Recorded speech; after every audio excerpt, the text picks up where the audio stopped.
Oke, oke. Bapak Ibu Shalom, selamat pagi semuanya. Bagaimana kabarnya? Jangan bilang luar biasa, kalau lagi susah bilang susah. Bagaimana kabarnya susah? Pusing? Pusing hidup? Tapi ingat tadi ya, berkali-kali. Bukan satu kali loh, berkali-kali ya. Oke, Bapak Ibu, kalau nggak kenal maka salah. Kalau nggak kenal berarti dicuekin, ya. Ya, Bapak Ibu, sekali lagi terima kasih. Nama saya Denny. Saya bukan orang super, saya bukan orang hebat, saya manusia biasa. Saya senang sekali diundang oleh Gembala Anda, Kak Cilili. Saya kenal dengan Pak Rudi pagi ini. Dan Cilili, Ibu Deice mungkin, atau Anda pernah dengar juga dengan Pak Bovi, Papi, dengan Mami. Itu kami bersama-sama pergi ke Yerusalem.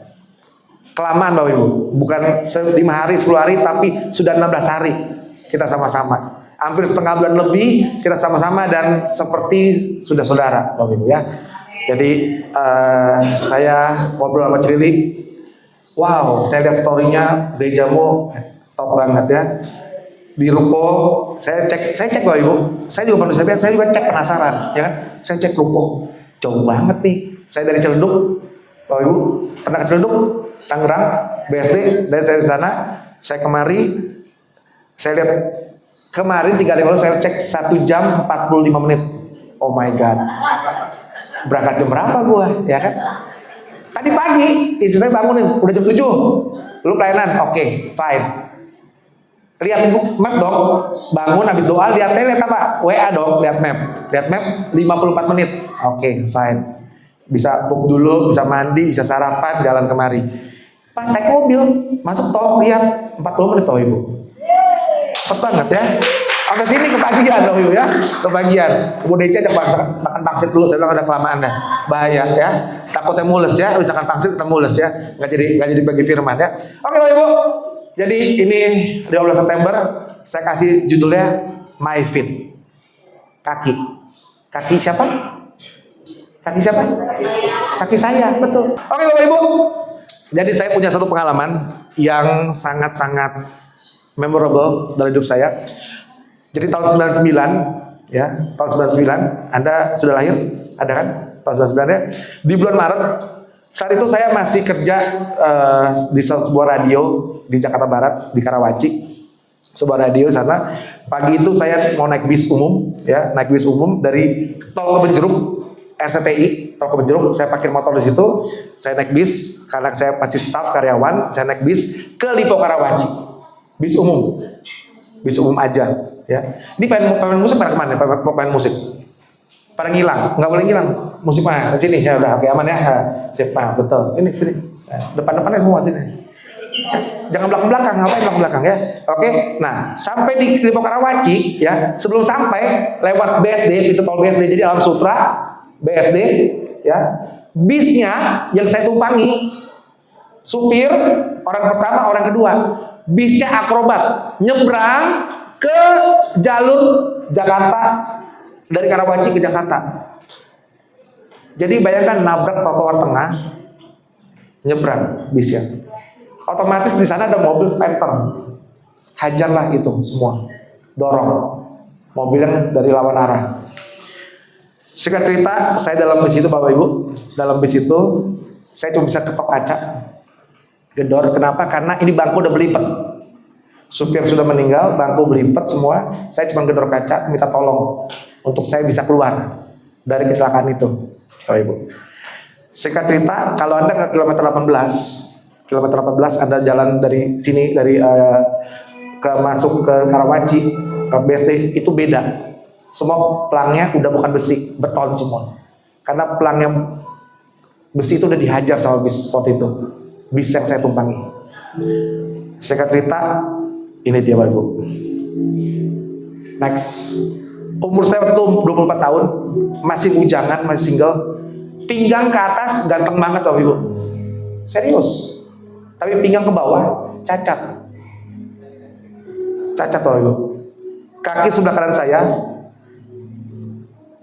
waktu itu saya bawa ke Siloam Green Eagles, sekarang Siloam Karawaci. Saya cek itu harus bedah otot, bedah syaraf dari pinggang sampai ke dengkul sini. Syarafnya udah ketarik semua dan udah mesti dirapikan.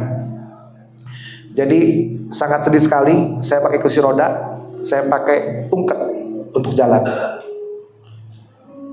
Jadi saya umur 24 saya mengalami kelumpuhan. Dan berikutnya, next, betapa susah dan sedihnya karena sulit sekali mau beraktivitas. Jangan kerja, pelayanan pun repot, Bayu. Kenapa repot? Karena saya mesti telepon. Dulu belum ada handphone, masih pakai pager. Pager, nit, pagerku berbunyi, betul? Jemput saya, jemput lo, Bayu. Anak-anak yuk jemput, datang 3-4 orang. Ngapain? Gendong kode ini, angkat. Gereja lantai 3, belum ada lift, Bapak Ibu nggak ada lift, angkat, naik ke atas, kursi roda duduk depan. Saya mimpin ujian pakai tungket, Bapak Ibu.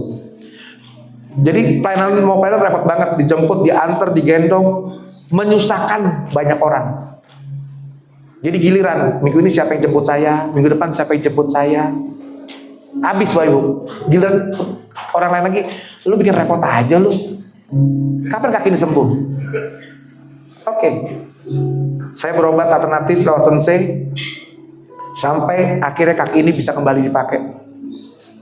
Kaki ini boleh pakai. Jadi kalau udah lihat, saya berdiri dengan kaki kiri, kanan ini udah nggak bisa, Bapak Ibu. Jadi kalau saya trip pelayanan keluar kota, saya tanya dulu. Saya bukan cari hotel, WC-nya mana? Saya lihat kalau WC udah jongkok, udah selesai, udah selesai. Saya bisa puk berdiri, karena nggak bisa jongkok. Jadi kalau sudah jongkok sekarang, saya mending guling-guling di lantai. Nggak bisa jongkok saya, ya. Jadi sulit sekali. Kalau saya pergi bawa trip, bawa tour, kalau musim dingin selesai sudah. Ini kaki dinginnya, mengilunya luar biasa, kaki kanan ini. Jadi sekali lagi, next. Jadi fungsi kaki adalah anggota gerak bagian bawah untuk bantu kita jalan, manjat, berlari, aktivitas lainnya. Jadi sekarang pagi ini nih, tolong ngomong sama kaki. Thank you loh kaki. Serius, thank you loh. Anda punya kaki. Serius. Makanya saya kadang lihat, saya mau khotbah seperti ini, lihat dulu, ini gereja ada yang disebel nggak? Maksudnya ada yang bersoda nggak? Takutnya tersinggung, ya kan? Takutnya, lu khotbah begini, nyindir gua lo katanya, ya kan? Tapi saya lihat, normal semua. Berarti you must thank you sama kaki Anda. Jangan ngomong dompet masih jauh dari kaki dulu, ya. Jadi hari-hari ini menghadapi fakta brutal dalam hidup saya, ya, hidup saya pribadi. Saya sekarang pengen apa sih, ya? Pengen gimana sih hidup saya? Pengen punya ini nggak nih? Punya dampak, punya impactful. Next. Pengen nggak kita punya dampak? Atau ada yang lebih senang yang ini nih Bapak Ibu? Senang banget kalau kita terima kapan nih warisan? Satu lagi, nah legacy. Warisan gedung gereja, warisan aturan gereja, warisan adat istiadat, apalagi warisan duit, warisan tanah. Lebih senang ini kan dibanding tadi yang pertama. Mau berdampak apa enggak?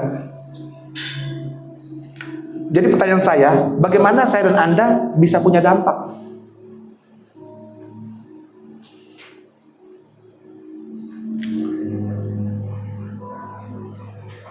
Jadi Nabi besar Yesaya, kita akan lihat dia Yesaya yang belum lihat Tuhan Yesus ada di dalam dunia, ya.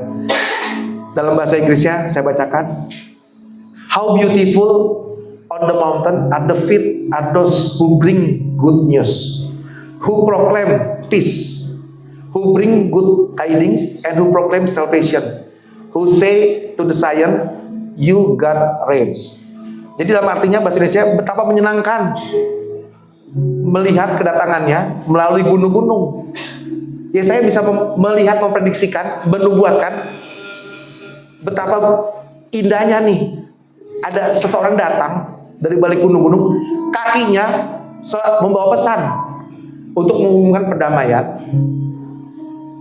memberikan kabar baik, pembebasan, dan berkata kepada Sion, Allahmu adalah Raja.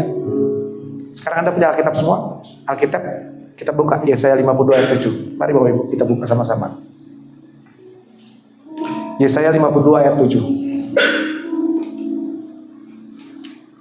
Boleh ayatnya? Berikutnya, next. Yesaya 52 ayat 7 sudah dapat? Kita baca sama-sama ya. Udah dapat semua ya? Dapat ya? 1, 2, 3. Betapa indahnya kelihatannya dari puncak bukit-bukit kedatangannya kita dan mengabarkan berita damai.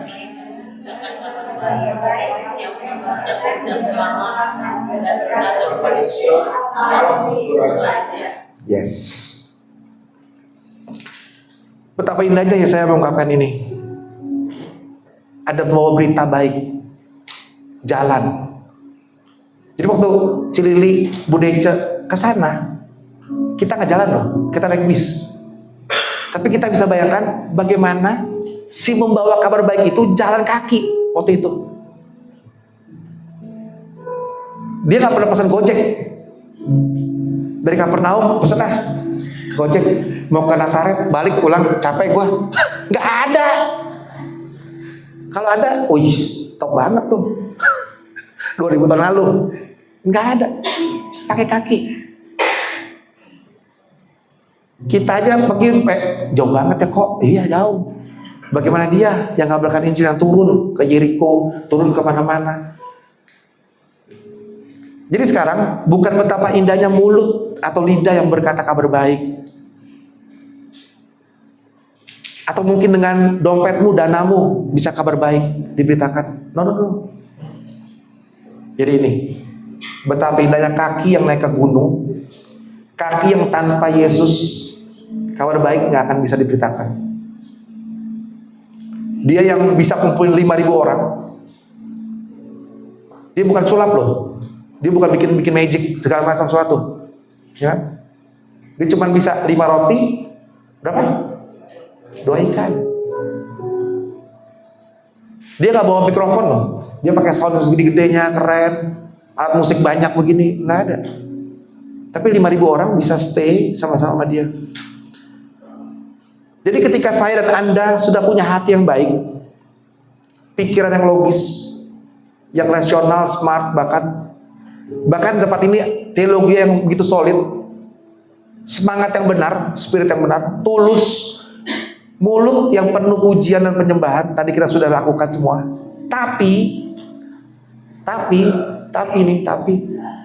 Tapi kalau kaki saya dan Anda akhirnya harus putuskan. Anda boleh prepare seminggu sebelumnya, prepare aja. Dekorasi Natal, paling heboh dekorasi Natal, udah paling bagus. Silakan dekor. Konsumsi udah paling top dah. Es podeng ada, apalagi semua ada, sebutin es konsumsi. Contoh cap gome ada, sebutin konsumsi ada. Tapi kalau saya dan Anda nggak mau pakai kaki Anda kemari, sia-sia tuh es podeng, dekorasi, WL semua sia-sia. Jadi kaki saya dan Anda harus punya putusan akhir. Punya dampak nggak buat orang Kristen maupun buat non-Kristen? Kenapa? Saya bilang begitu karena Cilili atau gembala tempat ini, berapa bangku yang Cilili siapin di tempat ini? 50? 100? Berapa nilainya satu bangku? Berapa nilai satu bangku? Nilainya adalah kekekalan di surga.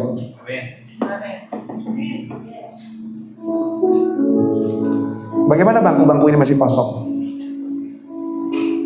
Kalau Anda nggak pernah tadi langkahkan kaki Anda untuk berdampak bagi yang non-Kristen. Nanti kenapa? Saya jelas jawabannya terakhir ya. Anda boleh buka lagi Alkitab kita, Matius 21 ayat 28 sampai 32. Itu sangat jelas. Yesus kasih cerita perumpamaan yang sangat-sangat jelas. Soal apa? Soal kaki. Ayat 28, saya bacakannya. Tetapi apakah pendapatku tentang ini? Seorang mempunyai 2 anak laki-laki.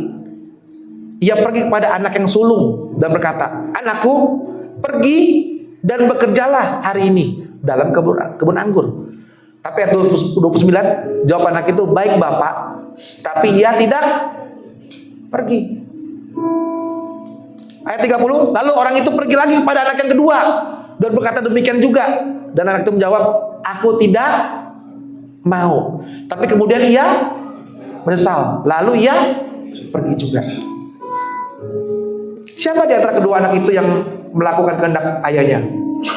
Jawab mereka tentunya yang terakhir, yang kedua. Tapi Yesus jawab pada mereka, aku berkata kepadamu, sesungguhnya pemungut cukai dan perempuan saudara akan mendahului kamu masuk dalam kerajaan Allah. Jadi kita nggak perlu sombong.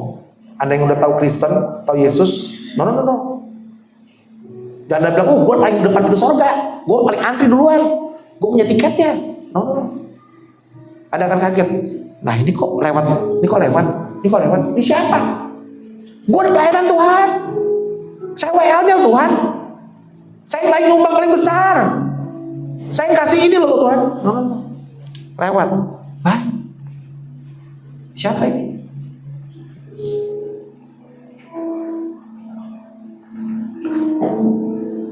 Jadi dari perumpamaan ini kita sering ketemu yang mana? Bu Gembala sering ketemu yang mana? Bapak Wakil Gembala sering ketemu yang mana? Yang jawab nggak mau, pelayanan dong, nggak sempet.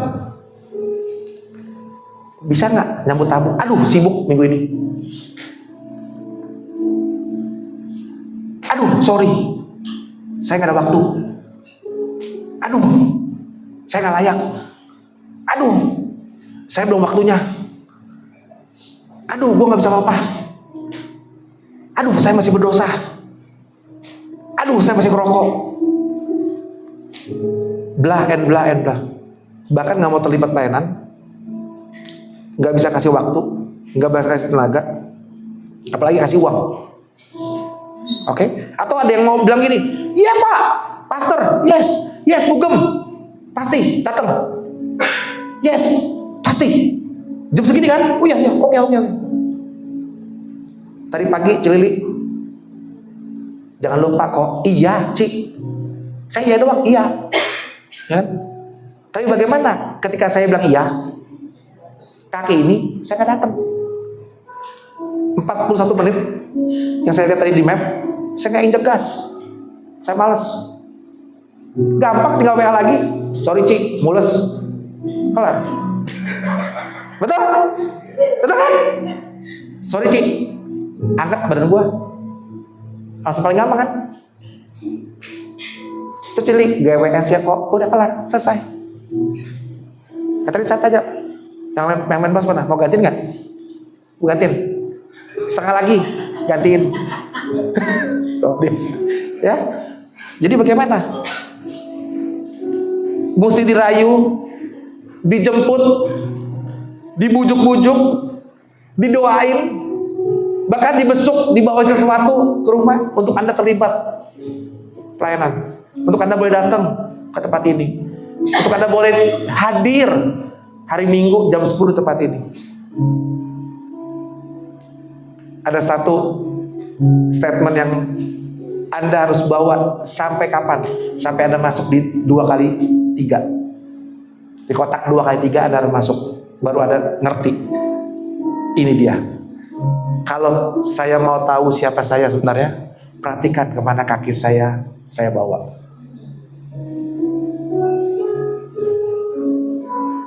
Di depan kotak 2x3, you know, Bapak Ibu, di rumah duka Anda, ketika siapapun terbaring, tidak pernah ada yang berdiri menjelekkan orang ini.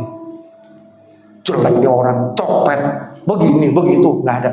Pasti bilangnya, saya ingat kebaikannya, saya ingat pelayanan dia, saya ingat orangnya begini, saya ingat dia berdoa syafaat, saya ingat dia begini. Jadi ingat kaki dia kemana dia bawa. dalam hidupnya. Kita baca sama-sama ya. 1, 2, 3. Kalau saya mau tahu siapa saya sebenarnya, perhatikan kemana kaki saya bawa saya. Sampai kapan? Sampai tadi. Finish well. Aku telah mengakhiri pertandingan.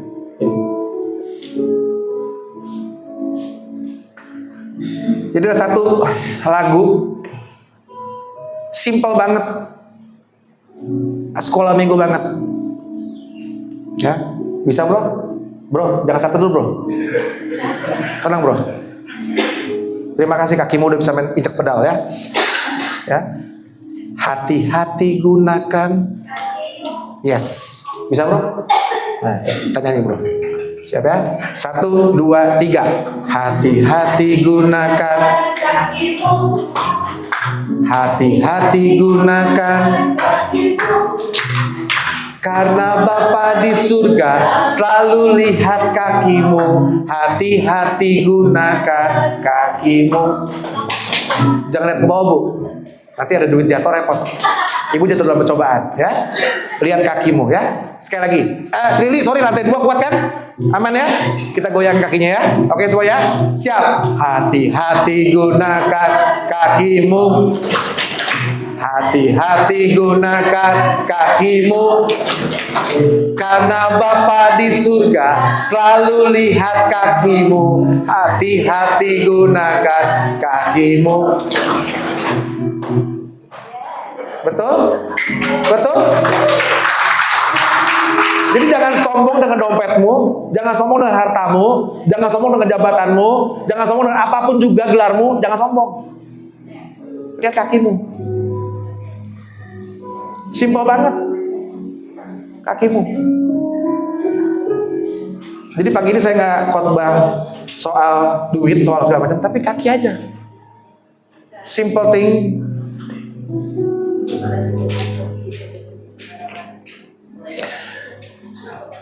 Jadi saya di tim pastoral gereja kami di GBT pernah saya di gembala utus saya gini, Bro Denny, tolong pemberkatan pernikahan hari Kamis di Cibubur, kota wisata. Saya bilang, bro, bukan lu aja bro, kan lu Kelapa Gading bro, gue Ciledug bro, jauh. Udah, lu aja yang pelayanan. Ya udah pesan gembala, saya tunduk aja taat, jalan. Hari biasa, hari Kamis, jam 1 siang, saya pergi. Saya lihat ini, kaki saya selalu saya hadir dalam berbagai area bidang pastoral. Jadi saya jalan, jam 1 pemberkatan, otomatis jam 10 saya jalan. Saya lihat map, 1,5 jam kurang lebih ke kota wisata Cibubur. Wow, sampai jam 12 di sana, perut keroncongan, lapar. Oke. Venue udah deket nih, nah udah aman lah. Depan ada Yoshinoya, saya beli 1 mangkok Yoshinoya. Makan selesai, jam 1 kurang seperempat saya datang di lokasi. Lapor WO, ada WO-nya. Oh ini hamba Tuhannya, iya. Sorry Pak Pendeta, iya kenapa? Make up-nya belum selesai. Oke, jam berapa? Bisa diundur 2 jam? Jam 3. Oke. Mau marah? Pendeta, jangan marah, nggak boleh marah. Masuk mobil, diam, Tuhan, sabar, jam 3, ya. Oke, jam 3 kurang seperempat saya berdiri lagi, sudah siap mulai? Siap. 45 menit selesai pemberkatan, bla bla bla beres, jam 4 saya pulang. Dari kota wisata Cibubur saya injek gas lagi. Injek gas, pakai apa? Kaki. Ciledug, kota wisata balik ke Ciledug, injek gas. Masuk dalam kota, macet total.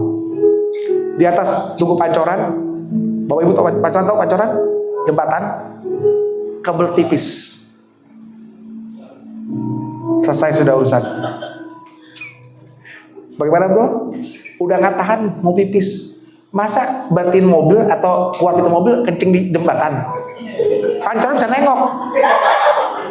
Salah tempat lo, ya kan? Bisa naik atas bawah. Aduh, saya bilang, Tuhan bagaimana?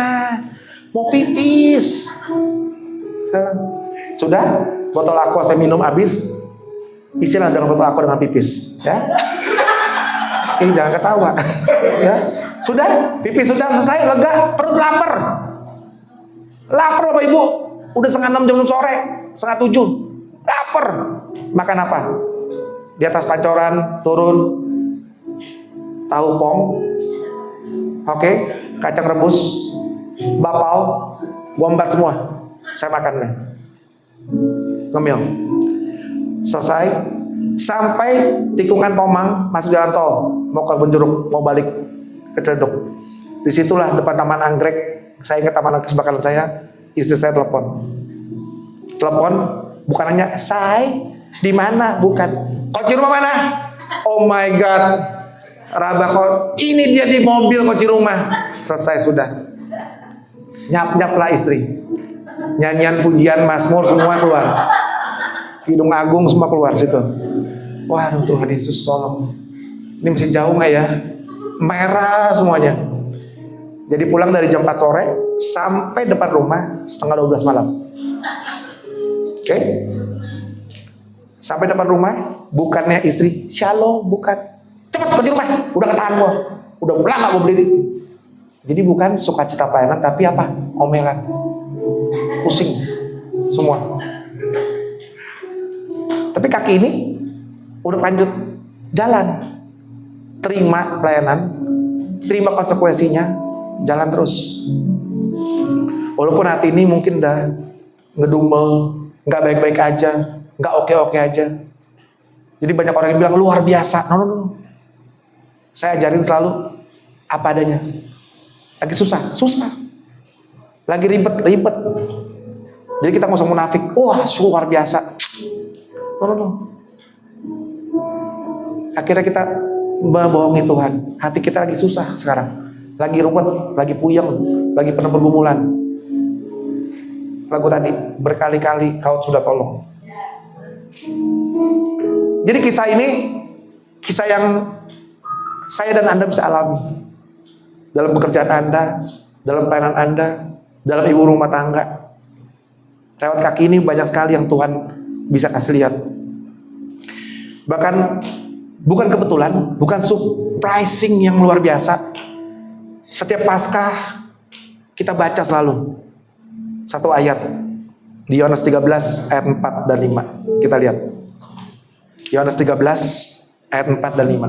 Saya nggak masukin sini. Bapak Ibu boleh lihat. Buka kitabmu. Sudah ketemu semua? Sudah, kita baca sama-sama. 1, 2, 3. Lalu bangunlah Yesus dan menanggalkan jubahnya.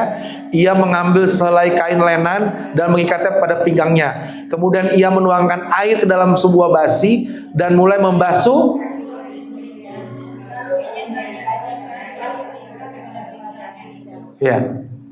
menyeka apa? Melap apa? Kaki.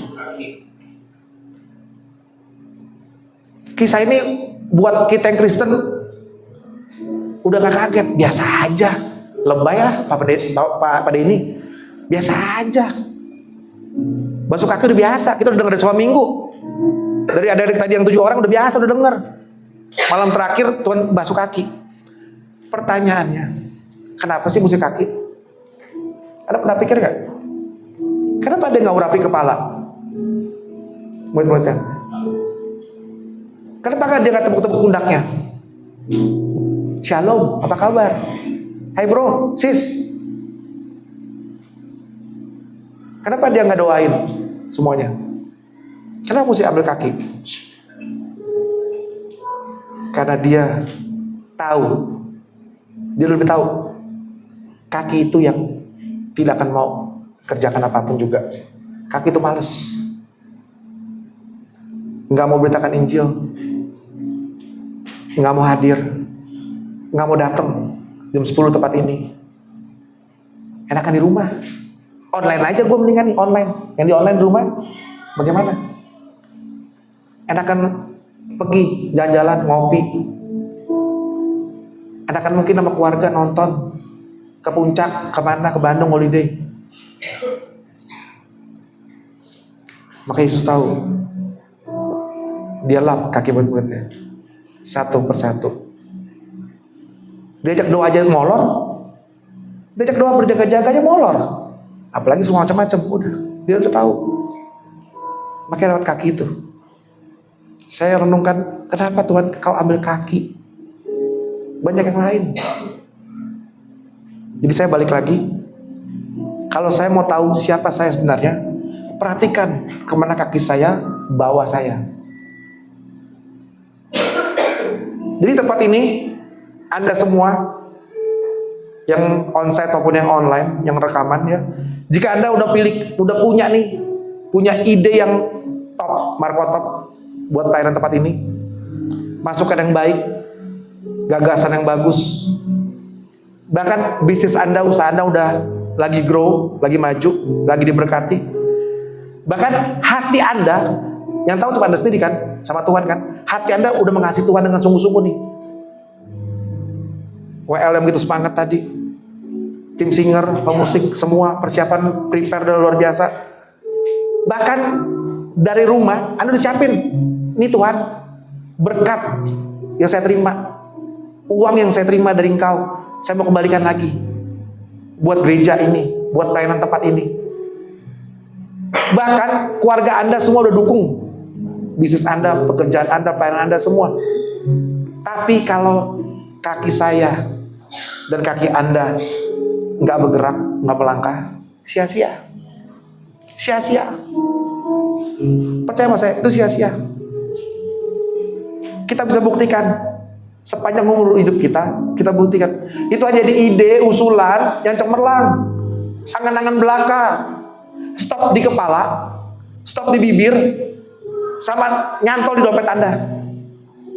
Uangnya nggak bakal keluar kalau Anda nggak pernah melangkah. Selesai. Tetap ada di dompet Anda utuh, tapi nggak pernah kasih ke siapa-siapa, nggak jadi berkat ke siapa-siapa, buat Anda sendiri, dan bahkan cenderung habis. Habisnya apa? Konyol. Kemana tadi duit ya? Habis semua ya duitnya.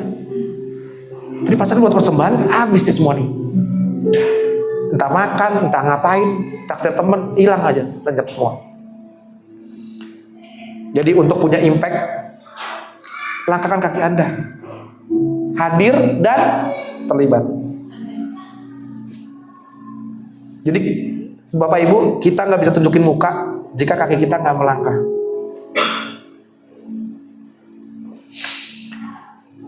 Jadi kalau saya ulang lagi, saya mau tahu siapa saya sebenarnya, kita ganti nama saya, kita ganti nama kita semua ya, kita baca. Kalau Denny mau tahu siapa Denny sebenarnya, perhatikan kemana kaki Denny bawa Denny. Oke, ganti semua nama ya. Oke ya, siap ya? Siap? Ganti nama pribadi ya. 1, 2, 3.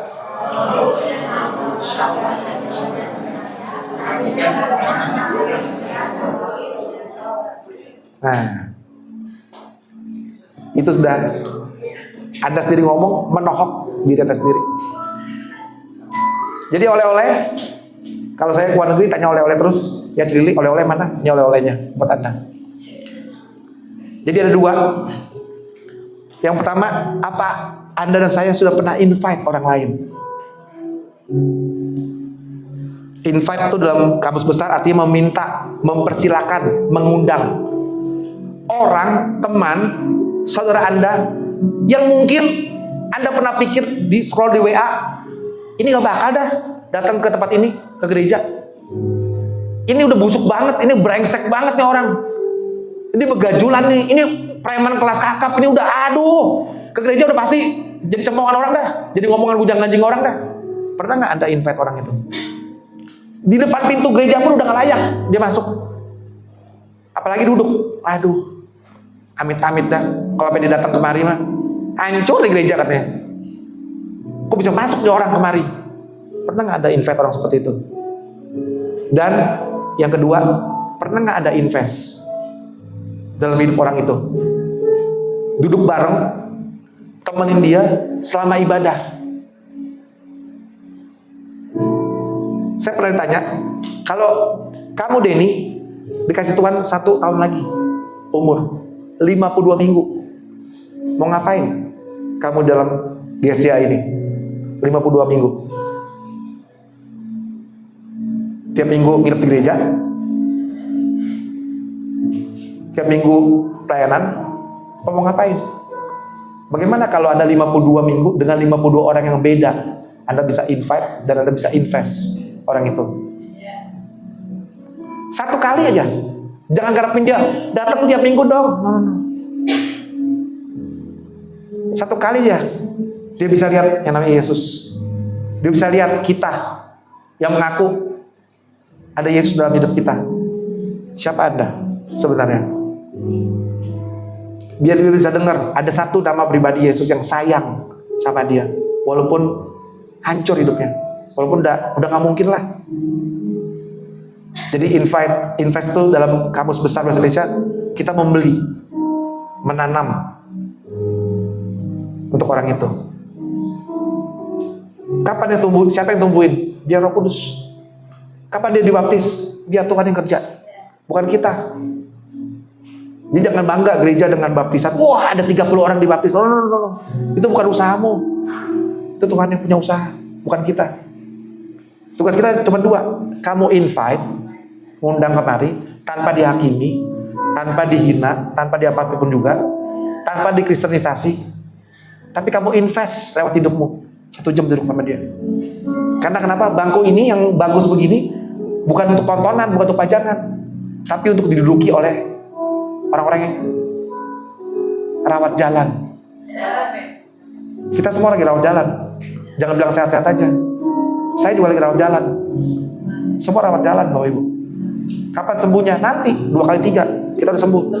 Serius, udah gak sakit lagi. Kita semua ada jeleknya semua. Ya, Cililia, Ramsey bilang kita semua ada jelek. Yang kita orang lain nggak tahu aja siapa kita. Maka tadi, kalau mau tahu siapa saya, kaki saya bawa kemana? Itu siapa saya baru. Terakhir, saya nggak bosan-bosan. Kita bawa nama kita sekali lagi.